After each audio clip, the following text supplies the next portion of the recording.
ওমানে জুম্মার নামাজ আদায়ের পর বাসায় ফিরতেই মাহবুবুর রহমান নামে এক বাংলাদেশি স্ট্রোক করে মারা গেছেন। তার বাড়ি কুমিল্লার দেবিদ্বার এলাকায়। শুক্রবার ওমানের সুর এলাকায় এ ঘটনা ঘটে। জানা গেছে, মাহবুব 1987 সাল থেকে ওমানে আছেন। তবে করোনা পরবর্তী সময়ে বেকার হয়ে দিন কেটেছে তার। বেশ কয়েক বছর পরিবার তার সঙ্গে প্রবাসে থাকলেও মৃত্যুর সময় ওমানে তিনি একাই ছিলেন। মরদেহ দেশে ফেরাতে প্রবাসীদের সহযোগিতা চেয়েছে তার আত্মীয় স্বজনরা।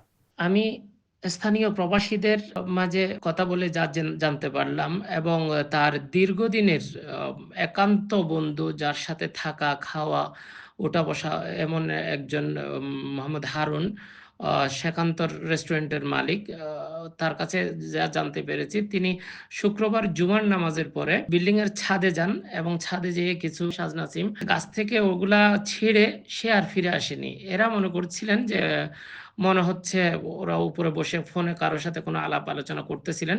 কিন্তু 2-3 ঘন্টা অতিক্রম হওয়ার পরেও যখন উনি আসলেন না, তখন উপরে গিয়ে দেখতেছে সে মৃত অবস্থায় ওখানে পড়া ছিল, ছাদেই, বিল্ডিং এর ছাদেই মৃত অবস্থায় পড়েছিল। তখন পুলিশে খবর দিলে পুলিশ এসে লাশ সুরাতহাল রিপোর্ট তৈরি করে তাদের হস্তক্ষেপে হসপিটাল মর্গে নিয়ে যায়।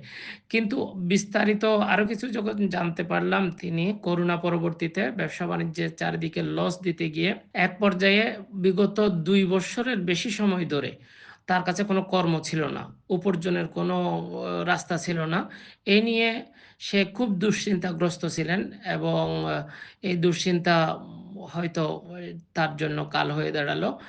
বিগত একবার স্ট্রোক করার পরেও আবার যখন সুস্থ হয়ে ফিরে আসলেন, কিন্তু শেষ বেলা গতকাল জুমার নামাজের পরে হয়তোবা আবার সে স্ট্রোক করেছেন।